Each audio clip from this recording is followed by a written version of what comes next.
Olá a todas e todos que me ouvem de qualquer parte desse mundo. Eu sou Camila Guiar, sou estudante de Comunicação Social aqui pela Universidade Estadual de Santa Cruz, em Itabuna, na Bahia. E hoje estou aqui em uma parceria super especial com a Presença para falar um pouquinho sobre política. Então, para você que não sabe, a Presença é uma agência internacional especializada em notícias sobre paz e não violência e que vem impactando aí o cenário da comunicação em diversas partes do mundo, fazendo uma grande rede de conexão e fortalecendo o compartilhamento de diversas vozes. Então você pode nos acompanhar aqui no site da Presença e estamos também no Instagram, no Facebook e você pode nos acompanhar pelo YouTube também. Vou deixar todas essas informações aqui na tela passando para você. E hoje o nosso papo será sobre política, com uma convidada super especial, Sofia Manzano, que topou contribuir e dialogar um pouco com a gente sobre esse assunto que é tão necessário e tão fundamental. A gente vai falar um pouquinho sobre a pré-candidatura de Sofia Manzano à presidência da República para as eleições de 2022. Seja muito bem-vinda, Sofia, é um prazer te ter aqui. Olá, Camila. Olá a todas e todos da Presença e todas e todos que estão nos assistindo, né, no mundo inteiro. Bom, eu sou Sofia Manzano, eu sou formada em Economia pela PUC de São Paulo, tenho mestrado em Desenvolvimento Econômico pela Unicamp e doutorado em História Econômica pela USP. Mas a minha vida não é só acadêmica, né? Hoje eu sou professora de economia, né, na Universidade Estadual do Sudoeste da Bahia, em Vitória da Conquista, na Bahia, e já venho de trabalhos com educação há bastante tempo, né? Eu sou natural de São Paulo, capital, né?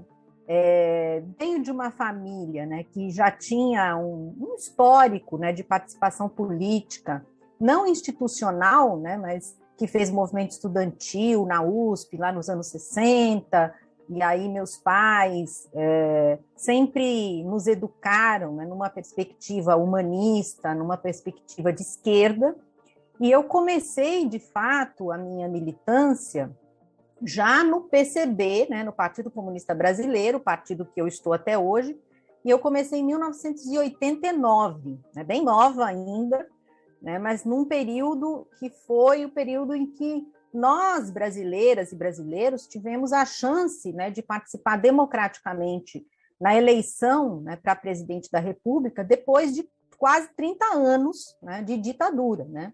Foram 25 anos de ditadura, depois teve a redemocratização, mas a primeira eleição foi indireta, e naquele momento, em 89, né, eu estava prestes a entrar na faculdade, eu me engajei na política organizada, né, e fui para as fileiras do PCB. E de lá para cá tenho contribuído, né, de todas as formas, né, tanto inicialmente no movimento estudantil, né? Então, quando estava na graduação, eu fazia movimento estudantil na PUC, participei de vários congressos da UNE, no movimento de juventudes internacional, né? Participei da FMJD, que é a Federação Mundial de Jovens Democráticos, da construção do Festival Mundial da Juventude em Cuba, Havana, né? Isso tudo nos anos 90, né? Quando eu ainda estava no movimento estudantil. Depois, né, nos anos 2000, e a partir daí, continuei, né, na militância, mas aí como trabalhadora, né, já no movimento sindical, e também na construção, direção, né, do PCB, né, do Partido Comunista Brasileiro. E neste partido, né, assim, a minha primeira participação como candidata foi em 2014, que eu fui candidata a vice-presidente na chapa do professor Mauriase, que foi o nosso candidato a presidente. Mas isso não quer dizer que eu estivesse fora, né, mesmo da política eleitoral, porque em várias outras campanhas eu estive participando como coordenadora de campanha, como colaborando, né, com os programas políticos do partido e da sua organização.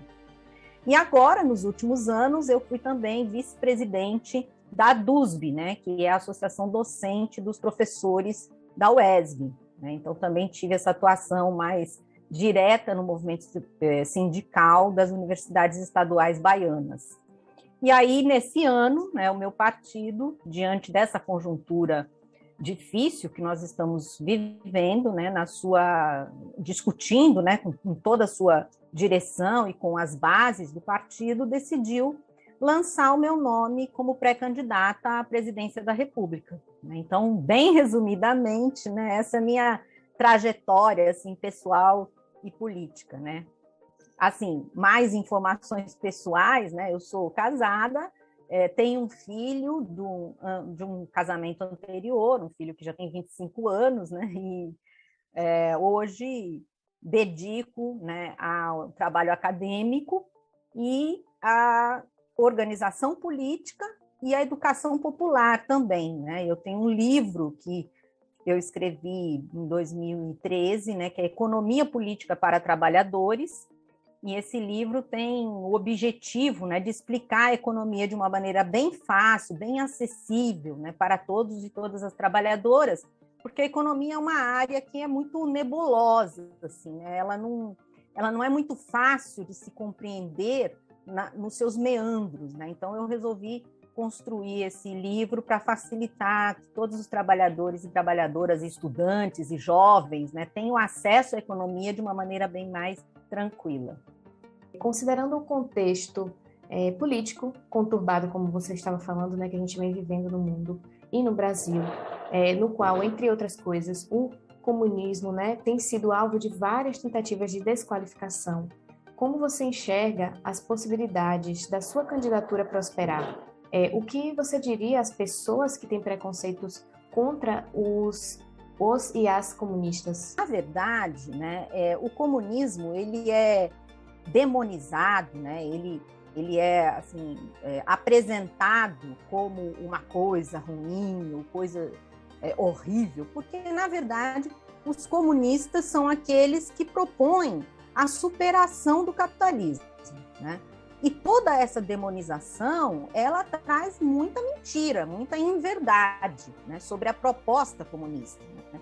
A proposta comunista é uma proposta muito mais avançada para a humanidade em todos os sentidos. Hoje nós estamos vivendo sob um capitalismo que no nosso dia a dia a gente percebe como ele está destruindo não só as vidas humanas, seja através da fome, do desemprego, da discriminação, da violência, da guerra, mas também está impossibilitando a própria vida no planeta de tão destrutivo que o capitalismo se apresenta ao meio ambiente, né? Nós temos hoje problemas de fornecimento de água potável em grande parte do mundo.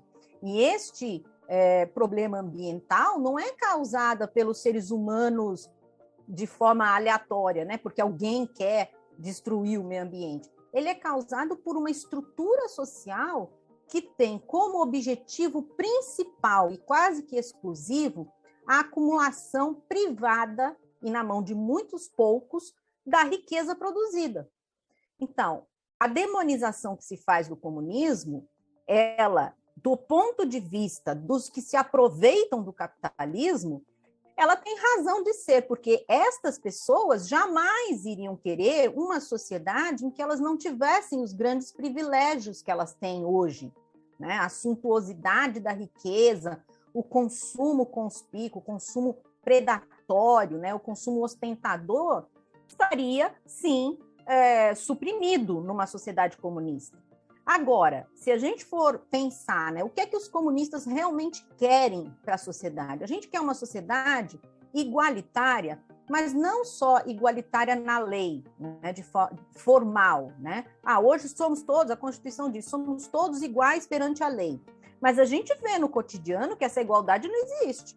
Por exemplo, um jovem preto da periferia, ele não tem o mesmo tratamento policial de um mesmo jovem branco de um bairro de classe média, né? Ele não tem as mesmas oportunidades que esse outro jovem branco tem, por exemplo, em acesso à educação, em acesso à saúde, em acesso ao mercado de trabalho, para que ele possa se inserir de forma adequada. Nós, comunistas, defendemos a igualdade substantiva, quer dizer, nós temos que ser iguais nas potencialidades de cada um de nós, independente de sermos pretos, de sermos baianos, de sermos mineiros, de sermos paulistas ou de sermos alemães. A proposta do comunismo é que a gente supere essa sociedade que nos discrimina, que nos desiguala e que nos explora fundamentalmente. Por quê?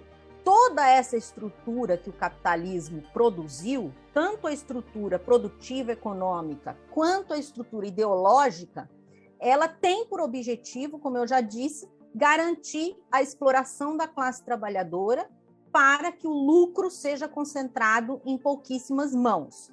E daí eles usam todos os instrumentos, né? Tanto o instrumento ideológico, que é ficar demonizando os seus opositores, ficar ao mesmo tempo ressaltando, né, o capitalismo como se ele fosse uma coisa ótima, maravilhosa, né?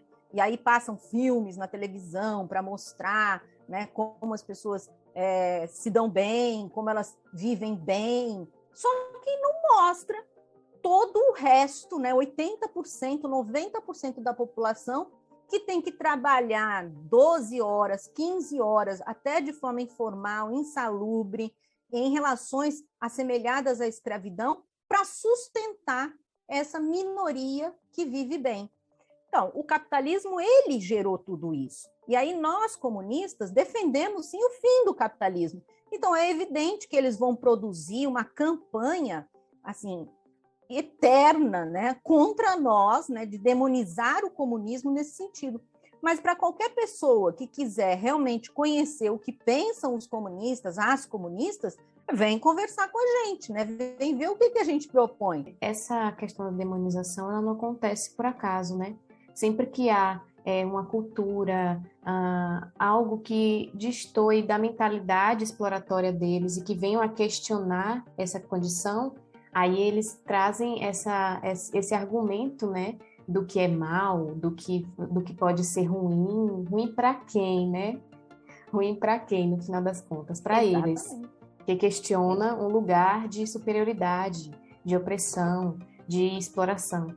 Então, é justamente isso. Para a gente falar um pouquinho mais sobre essa questão do PCB, né? Quais são as principais diretrizes do projeto de governo que o PCB apresentará para o eleitorado brasileiro? Nós consideramos a luta política mais ampla do que simplesmente a luta eleitoral, né?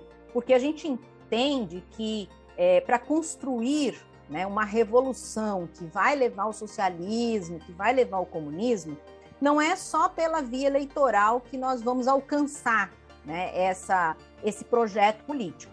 Isso passa, por exemplo, pela organização dos trabalhadores e das trabalhadoras, né, nos seus locais de trabalho, para resistir contra os avanços que o capitalismo faz, né, sobre as relações de trabalho, por exemplo. A gente teve no Brasil, há pouco tempo atrás, a reforma trabalhista, né, que a propaganda dizia vai gerar muito emprego, e no fim o que gerou foi muito desemprego, e não só muito desemprego, queda da renda, não só queda da renda, a precariedade no mercado de trabalho. Então, hoje, mesmo aqueles e aquelas que estão conseguindo alguma ocupação, são ocupações sem direito, né? É a tal da uberização, né? Você tem que trabalhar 24 horas por dia, até mesmo produzindo conteúdo para a internet, né? Como muitos jovens têm que fazer isso, e aí você tem que ficar produzindo sem parar, porque aqueles que exploram os mecanismos, né, de divulgação de conteúdo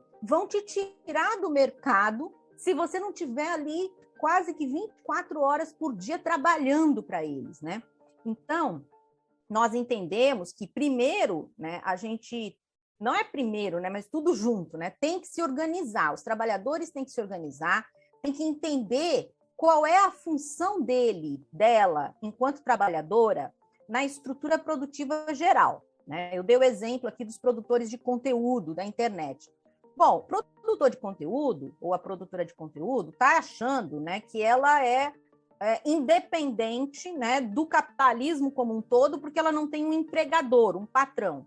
Mas, de fato, os próprios mecanismos dos algoritmos, né, da forma como esses conteúdos vão monetizar essa pessoa, faz com que ela esteja sendo explorada pelas empresas de divulgação de conteúdo. Então, os produtores de conteúdo, eles precisam se organizar para entender isso e enfrentar, né, a classe dominante que domina as plataformas. Os trabalhadores, os entregadores de aplicativo, que já estão se organizando da mesma forma. Assim como os trabalhadores do serviço público, os trabalhadores das fábricas, os trabalhadores do setor agrícola. Todos os trabalhadores precisam se organizar e entender como é que eles são explorados, para poder, nesta organização, avançar na luta, primeiro, para resistir aos ataques e depois para o que nós chamamos de construção do poder popular. O que é o poder popular? É os trabalhadores e as trabalhadoras organizados começarem a se colocar, né, como agentes do poder, independente das estruturas de poder que aí estão colocadas.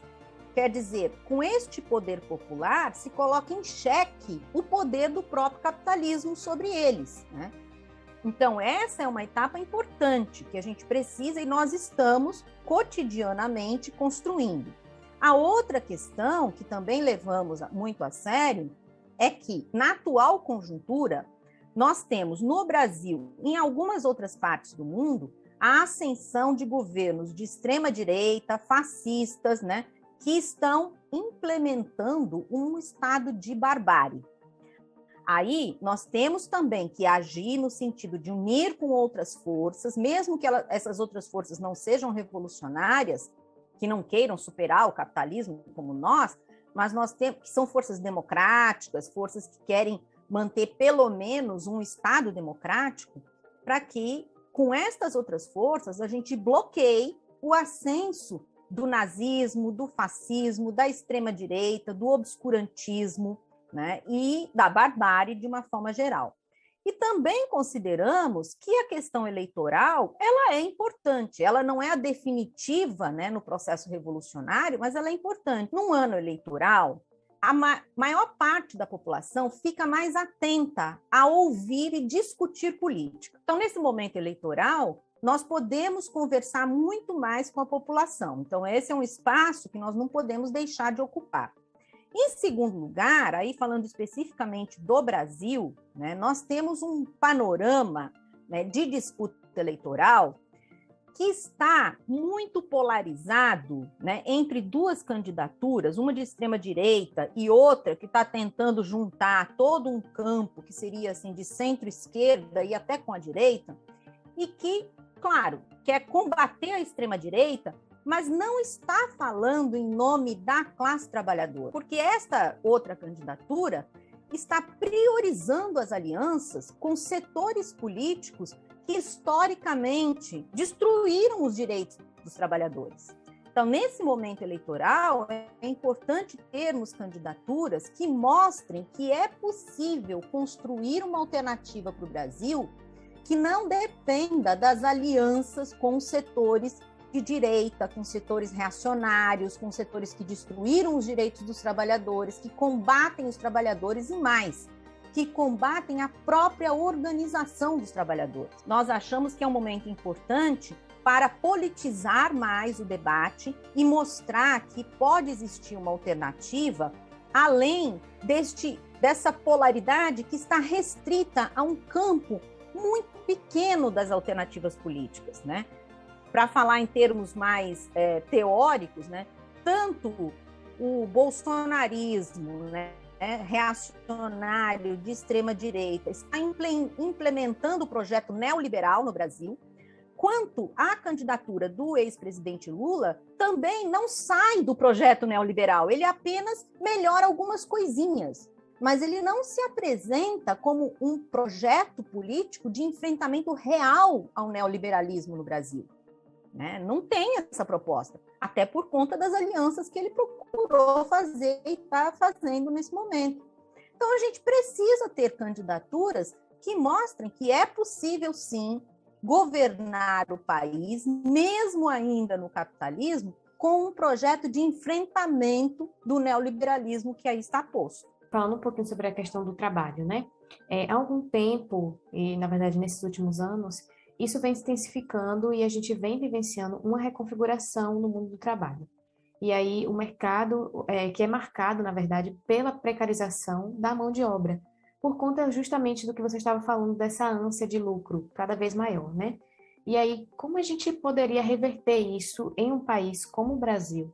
Como eu disse anteriormente, o capitalismo ele é estruturado da seguinte forma: empresas privadas, né, capital privado, precisam dos trabalhadores e das trabalhadoras para gerar a riqueza. Qualquer sociedade, toda a riqueza produzida é sempre produzida pelos trabalhadores e as trabalhadoras. Né? O dinheiro em si não produz nada. Né? Se você deixar um bolinho de dinheiro no seu guarda-roupa, ele não vai aumentar. Sozinho ele não aumenta. O ouro também não aumenta. E o próprio capital sozinho, ele também não aumenta. Ele precisa do trabalho, ele precisa explorar o trabalho para poder aumentar, para poder se reproduzir. Pois bem, quando o capital entra em crise, ele vai para cima do trabalhador para que o trabalhador o salve da crise. Mas ele não conta isso para o trabalhador, né? Como é que ele faz isso? Através dos meios políticos, né, dos seus representantes políticos, ele exige, né, então são os empresários donos do capital que exigem que a legislação trabalhista, que protege o trabalhador, que dá direito ao trabalhador, seja revogada. Para quê? Para que o trabalhador possa ser mais explorado e, portanto, a riqueza produzida pelo trabalhador vá mais ainda para a mão dos empresários. Né? Toda a modificação da legislação trabalhista no Brasil, que vem, como eu já disse, desde os anos 90 e se intensificou muito mais com a reforma trabalhista do governo Temer, tem por objetivo fazer com que o trabalhador e a trabalhadora aumente a sua jornada de trabalho, trabalhe muito mais e receba muito menos. Também não tenha direitos, porque os direitos, do ponto de vista do patrão, é um custo para ele. Né? Ter um trabalhador ou uma trabalhadora que tem férias de um mês é um custo para o patrão. Então, para ele, é melhor que não tenha férias. Mas como fazer com que o trabalhador não tenha férias? Contrata esse trabalhador como eventual, né? Como um trabalhador que não é permanente, né? Como um trabalhador que é um prestador de serviço, né? Um PJ, né? Pessoa jurídica. Faz com que a legislação permita esse tipo de contrato de trabalho. Então, a nossa proposta é reverter todas essas contrarreformas trabalhistas, mas, mesmo assim, digamos que eu não ganhe a eleição e que eu não vá ser presidente do Brasil em 2023. O que a gente tem que fazer? A gente tem que se conformar e achar que é assim mesmo? Não. A gente tem que se organizar e tem que lutar para isso. Por isso que eu falei que o PCB entende que a luta política ela não é só eleitoral, ela é permanente. Então, quem estiver aqui nos escutando, se está interessado em fazer com que estas mudanças ocorram, mesmo que o seu candidato ou a sua candidata não vença as eleições, precisa se organizar para pressionar. E vamos chegando ao final do nosso primeiro bloco de perguntas, aqui com a nossa pré-candidata à eleição, Sofia Manzano. Mas continua acompanhando a gente, hein? Que logo mais a gente vai soltar um outro vídeo falando dessa vez sobre educação, ecologia, cultura, lazer e informação. Então não perde essa, tá? Um beijo e até a próxima.